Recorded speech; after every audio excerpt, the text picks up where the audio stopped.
Addressing the issue of why people don't get healed, one of the reasons why people don't get healed is because of lack of faith. Faith is everything. And again, we said it just with the 911 example, and that's kind of the answer of what I was telling you earlier. It's fine to seek medical help, and it's fine to say, hey, you know what, I hope the medicine that I'm taking helps me, God, right? And praying on it, and doing the unction of the sick. What is not okay is to doubt whether the prayers that you've done will work. You see? That's not okay. To have full faith in Christ. And your faith in Christ should be that His will be done. His will be done. Why? The point of the last thing is the last 2 points will come. Okay? One is to show the glory of God. And that's very weird to a lot of people. What do you mean to show the glory of God? And that was a question that the disciples asked. John chapter 9, verse 1 through 3. It says, as Jesus was walking along, he saw a man who had been blind from birth. Rabbi, his disciples asked him, why was this man born blind? Was it because of his own sins or his parents' sins? It was not because of his sins or his parents' sins, Jesus answered. This happened so the power of God could be seen in him. That sounds so harsh coming from Christ, right? Like, here's this man, he's blind. He's blind. And, like, why is he blind, right? Is it his parents' fault? Like, did he do something wrong? Did his parents do anything wrong? No, it's to show my glory. Like, that sounds so wrong, right? Like, when you first hear it. But what really happens is a person who has some deficiency or whatever is healed through the grace of God. Number one, that will prove that, it will at least for the person show that Christ is real. It's not just an idea, it's real, right? If anybody has seen miracles, then they're like a living testimony after that. It's very hard to walk away after you've seen a miracle, right? 1. 2, for the people that witnessed the miracle, for them it would be very hard for them to walk away. That's why with Christ, when he was walking around, healing the blind, getting people like all these type of healings and all these things, people would look at him and be like, yo, that's amazing. Like Christ is, like the Lord, right? And that's why they followed him. So healing is there to show us the power of God and how powerful he is, so we can have more faith in him. And the last thing is, going back to why people are not healed, it's because certain times we have to die in order to live. Right? We have to die in order to live. We're not here to live in this world forever. Death is not as bad as society makes it seem to be. It's our ticket to Christ. It's our ticket to Christ. So if we have a loved one, let's say, and they're really sick, regardless of their age, right? And like, yes, we want them to be healed, and yes, we want them to be next to us. But like, let's say they don't live, we can cry because we miss them. But we shouldn't cry because of something bad happened. Nothing bad happened. Something amazing happened. They're with Christ. That's amazing. If they're Christians. If they're not Christians, cry. Just cry all day, right? But if they're Christians, then rejoice. It's time to be in a very good mood. It's time. And I remember Father Anthony, and earlier we were talking about the Virginia Tech shooting. He did a sermon on the Tech shooting. He did a sermon, and it was a bold sermon. He said, what's the verse? Everything turns out good for those who have faith in him, or something. I'm very bad with quoting the scriptures, huh? Who love God. Yeah, who love God. So everything will turn out for the best for those who love him, right? And I was like, whoa, that's kind of harsh, because everybody was sensitive. He's like, that's the truth. He's like, those that were Christians, even though they were killed, they're with Christ. Like, they got the better end of the deal. You know what I mean? They got the better end of the deal. Those that are not Christians, yeah, they should be sad. It is a horrible time for Virginia Tech, right? For those who are not Christians. But for us Christians, we should never be that much afraid of death as we usually are, and it leads one to believe, where is our faith? Where is our faith? And that's what Paul understood in Philippians chapter 1, verse 20 through 23. It says, and I trust that my life will bring honor to Christ whether I live or die. For to me, living means living for Christ, and dying is even better. I'll repeat that. Dying is even better. But if I live, I can do much. I could do more fruitful work for Christ. So I really don't know which is better. I'm torn between the two desires. I long to go and be with Christ, which would be far better for me. But for your sakes, it's better that I continue to live. So for Paul, he would prefer to die. And if you read the book of Acts, he used to chase around people that were trying to kill him. He's like, oh, martyrdom. You know, he's like, oh, man, I missed them. Now, where they at? You know? He's like, okay. And he was like really into it because he knew he had a different world that he was going to get into. That is faith. Now, I'm not saying we should, follow around the people who want to kill us. That's not what I'm saying. What I'm saying is we should have a little bit more faith. Question. I'm going to sit down. Is that okay? A little time. Okay. I was going to say people fear death because they're afraid of where they're going. Like you said, they don't have faith in what happens after death.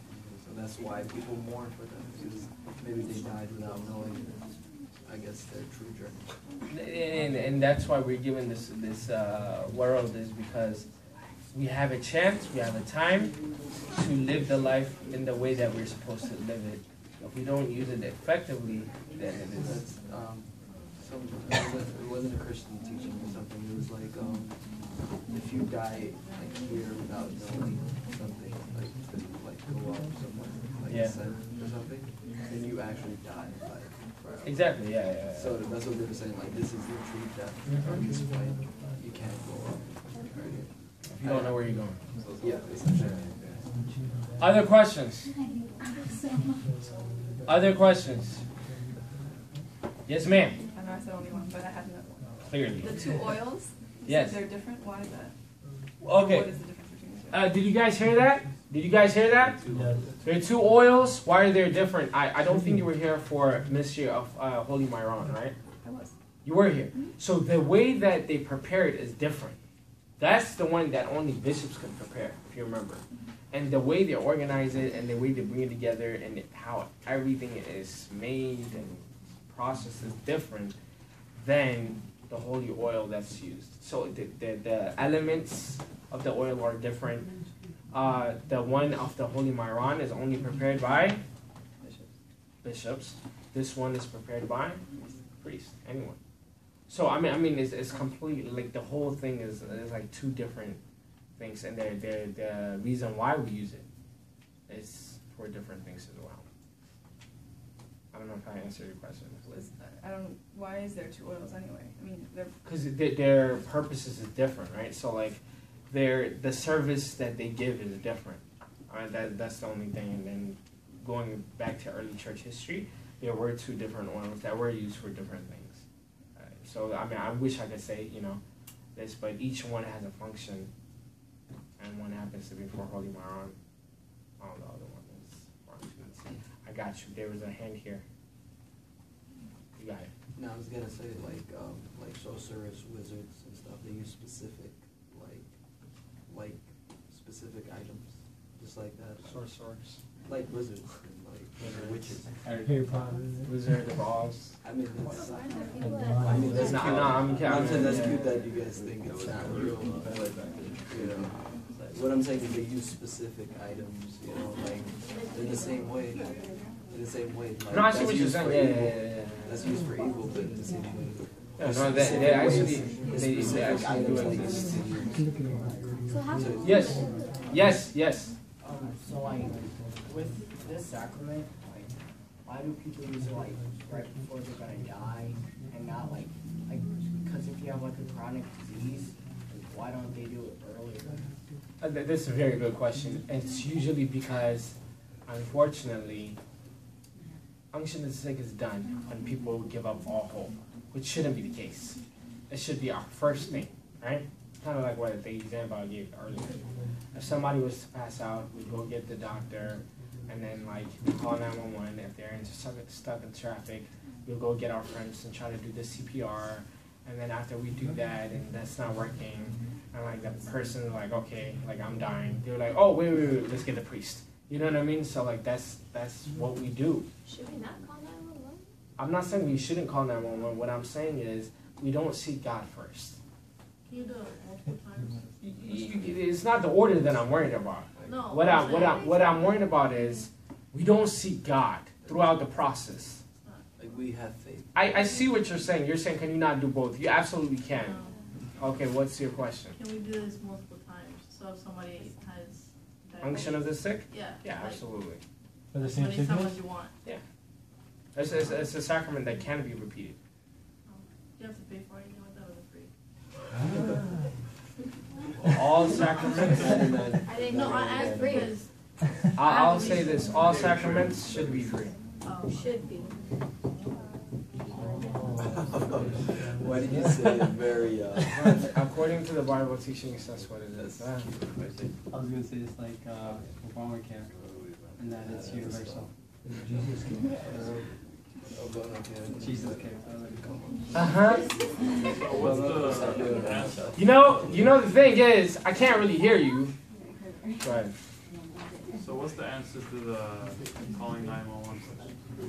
You can use the tools around you. Like I said, there's nothing wrong with medical healing. The problem that comes when you want to seek something else above God. Now, I'm not even gonna say the word. I'm not gonna use the word before, right? I'm gonna say above, and that's the problem. Like, we would feel more comfortable knowing that we called 911 instead of knowing that we prayed. And that's the real issue. You could call and do 911 like somebody suggested. There's nothing wrong with that, right? You could pray while you're calling 911. But we'll feel more at ease and comfortable in our minds knowing that the medical people are coming rather than the fact that we did the prayer. But isn't it true that, just because you pray, that doesn't mean that you're gonna live? If you have faith. And just because the physicians are there, it doesn't mean... No, I'm not saying that that's the case, but what I'm saying is just that, you can pray that you'll get better, but maybe that's not God's will. Absolutely, I didn't say that. But Oh, okay, because I feel yeah. like people pray and they're like, okay, well, there's no God because... Well, When I pray we for it. just looked at it, right? So some of the reasons why we get sick is to die. Right. Like, it needs to kill us, and it's not going to fix. And that is a good thing. So can you say that like some of the genocides that happened are purposeful? And I'm not, that's a different topic. It's just a We're talking about sickness. We're talking about sickness, yes. I think just a comment to my question, but also medical healing has its limits, but God can heal everything. Exactly. If that's what His will is, and there's always situations where there's places in Ethiopia where there's people here, they go to doctors, tell them you have 3 months to live. They go, they have like mouth cancer, they have breast cancer, they have all types of cancers. They go and and people leave, they leave their jobs and stuff. They go to Ethiopia. There's this one place, Shempora, it's like John the Baptist, it's like his event. People go there and they get healed from everything, from AIDS, from cancer, all that type of stuff. So medical healing is good, and I want to go into medicine, so I realize it's good, but God has no limit, but medical healing does. So Yes, sir. Why do we have to look at it in a versus view where doesn't the medicine also maybe a lesser tool but also a tool of God? Yeah. Where It can be and it cannot be, and that's exactly the point that I'm trying to address is it can be the tool that God has given us if we use it the right way, but if we abuse it and we don't use it the right way, then that's when it becomes wrong. when we depend on it. When we depend on it over God. Okay. I got you. I'm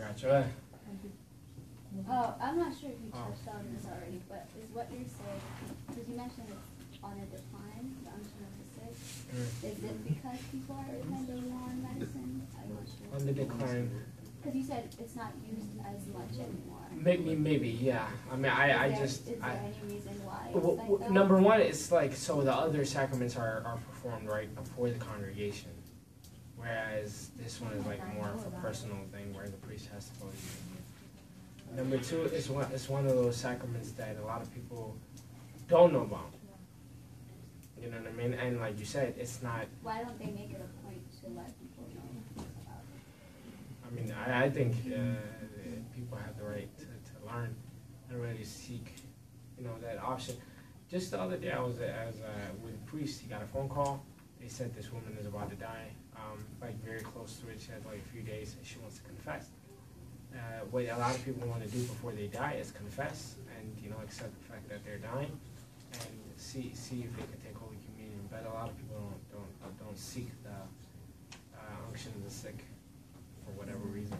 Wait, so they want to confess but they don't know? Most, it's very, I mean, I don't want to give you a number or whatever because I don't have one to give, but I have heard more confessions and Holy Communions rather than unction of the sick.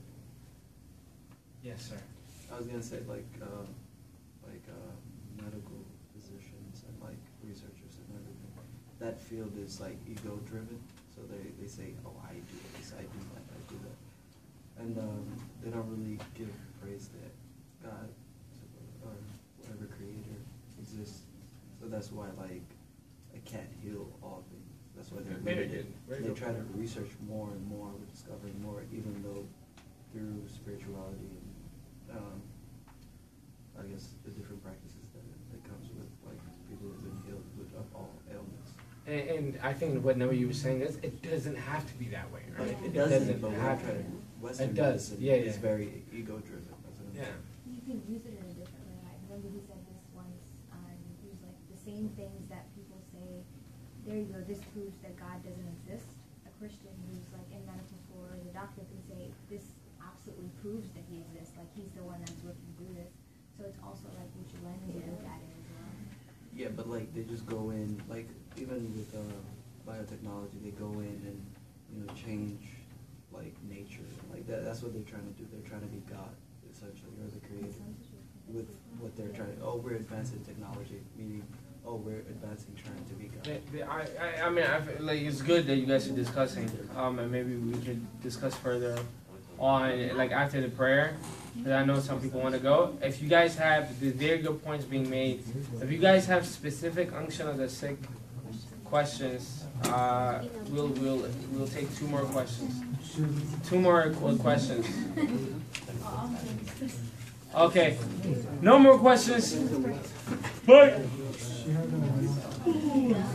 before we conclude and start our next class,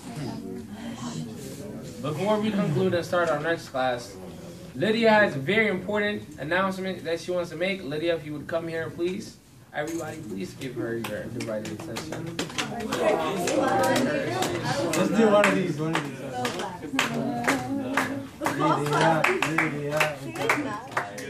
I say Lee, you guys say. Should I have one short announcement? We have a barbecue for our What kind of barbecue? I'll just get.